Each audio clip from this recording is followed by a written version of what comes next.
일본 전역의 엄마들이 펑펑 울고 있습니다. 한글의 위대함에 감사하는 기쁨의 눈물이죠. 전 세계가 인정하는 일본의 교육 시스템조차 해결하지 못한 난독증의 벽, 수백만 명의 아이들이 고통받고 있지만 그 누구도 답을 찾지 못하고 있었습니다. 오늘의 이야기는 11년간 아들의 난독증과 싸워온 한 일본의 베테랑 언어치료사의 이야기입니다. 그녀 역시 K-팝으로만 유명한 한국의 문자가 해답이 없다고 확신했습니다. 하지만 딸이 동생에게 몰래 가르친 단 하나의 문자 체계가 기적을 일으켰습니다. 이것이 단순한 우연일까요? 아니면 일본 사회 전체를 뒤바꿀 혁명의 시작일까요? 진실을 확인하기 위해 떠난 한국에서 그녀가 목격한 충격적인 현실은 무엇이었을까요? 안녕하세요. 저는 일본 도쿄에서 언어치료사로 일하고 있는 45세 미야자와 사토미라고 합니다. 지난 15년간 난독증으로 고생하는 아이들과 그 가족들을 도와왔습니다. 제가 이 일을 시작한 이유는 바로 제 아들 유키 때문이었어요. 유키는 11살인데 어릴 때부터 난독증으로 고생했거든요. 글자를 읽기 어려워하고 특히 한자를 외우는 것을 무척 힘들어했습니다.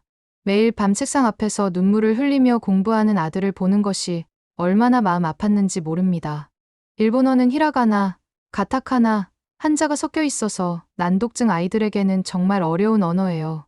초등학생이 외워야 할 한자만 해도 3,000자가 넘으니까요. 그래서 저는 유키를 돕기 위해 언어치료사가 되기로 결심했습니다. 제가 한국에 대해 처음 관심을 가지게 된 건 고등학생인 제 딸 아야네 때문이었어요. 아야네는 K-팝에 완전히 빠져 있었거든요. 매일 한국 아이돌 음악을 듣고 한국 드라마를 보면서 시간을 보냈습니다. 처음에는 그저 청소년들 사이에서 유행하는 일시적인 관심사라고 생각했어요. 하지만 아야네가 한국어를 배우기 시작하면서 상황이 달라졌습니다. 딸이 한글을 쓰는 모습을 보면서 신기하다는 생각이 들었어요. 네모나고 둥근 글자들이 조합되어 만들어지는 한글이 쉽고 간단해 보였거든요. 그런데 그때만 해도 저는 한글이 이렇게 과학적이고 체계적인 글이라고는 전혀 생각하지 못했습니다.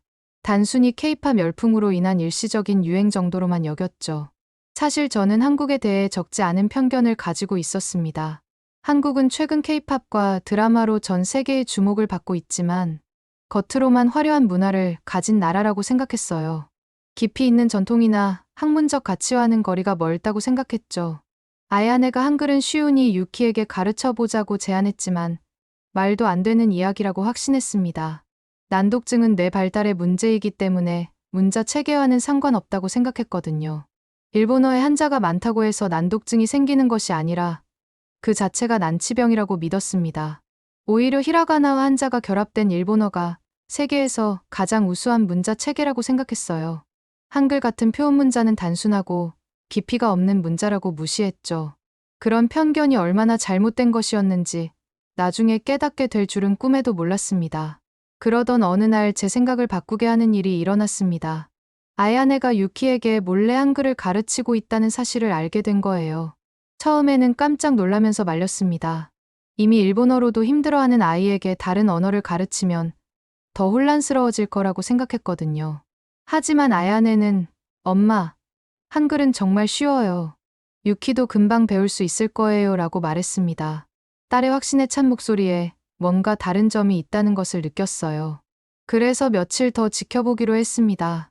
설마 한글이 난독증 치료에 도움이 될 거라고는 생각하지 않았지만 아이들의 열정만큼은 인정해주고 싶었거든요. 그때부터 저는 한글에 대해 조금씩 관심을 가지기 시작했습니다. 처음에는 순조롭게 시작된 것 같았지만 곧 예상치 못한 문제가 생겼습니다. 유키가 한글을 배우기 시작한 지 일주일 정도 지났을 때 갑자기 일본어 공부를 거부하기 시작한 거예요. 엄마, 한글은 쉬운데 왜 한자는 이렇게 어려워야 해요? 라고 물었습니다.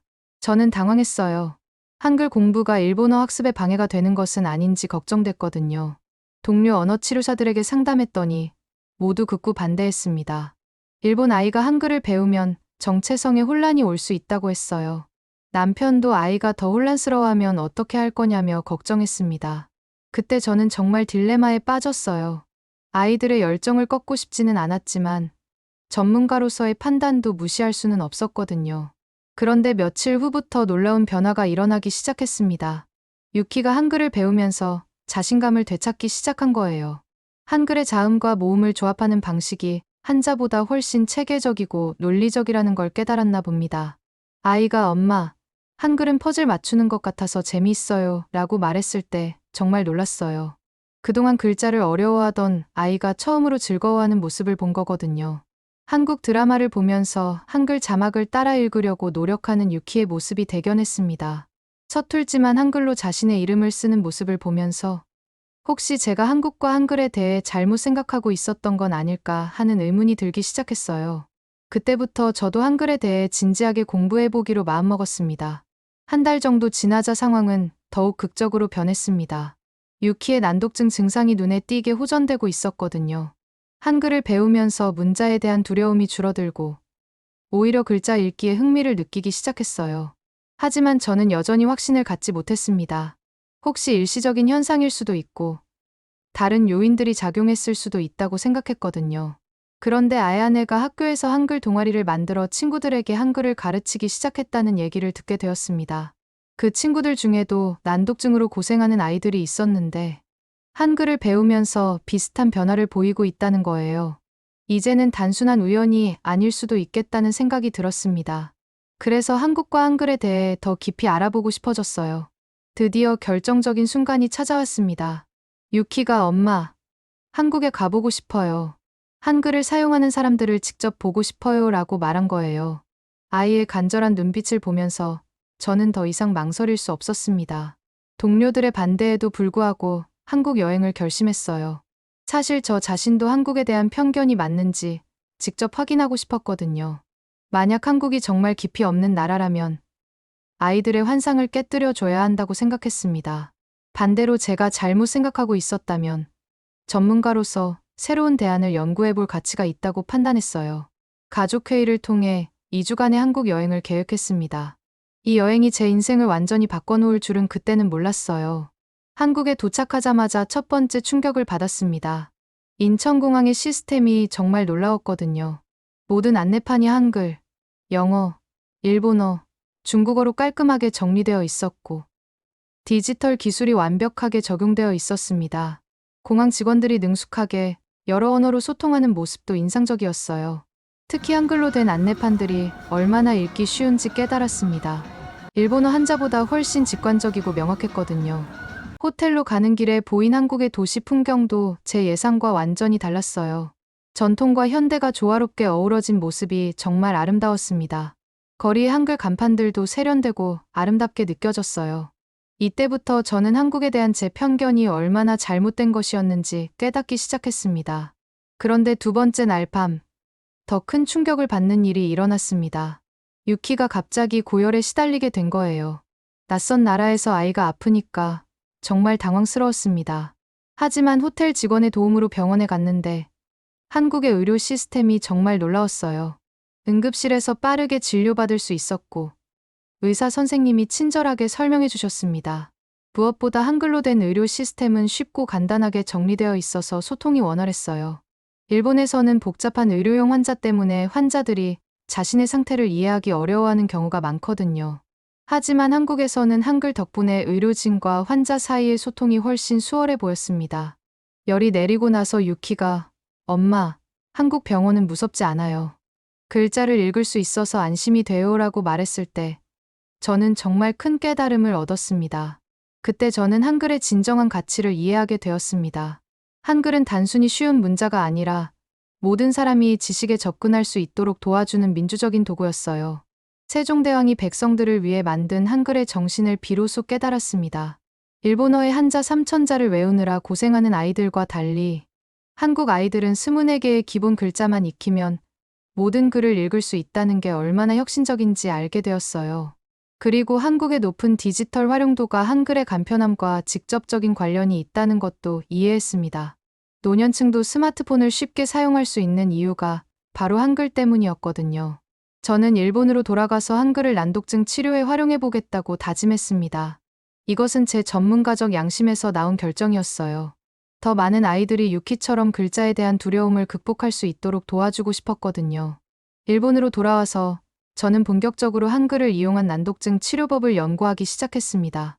먼저 제가 치료하고 있던 몇 명의 아이들에게 한글을 가르쳐 보기로 했어요.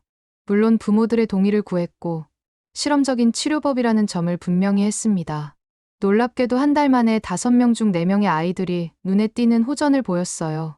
한글의 체계적인 구조가 아이들의 언어 인지 능력 향상에 도움이 된 것 같았습니다. 이 결과를 바탕으로 논문을 써서 학회에 발표하려고 했어요. 하지만 동료들과 학계의 반응은 차갑기만 했습니다. 일본 아이들에게 한글을 가르치는 것은 부적절하다.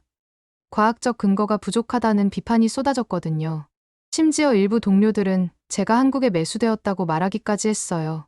정말 힘든 시간이었지만 아이들의 변화를 직접 본 저는 포기할 수 없었습니다. 하지만 계속되는 반대와 압박에 지쳐갈 때쯤 반전이 일어났습니다. 한글을 배운 아이들의 부모들이 제 편에 서기 시작한 거예요.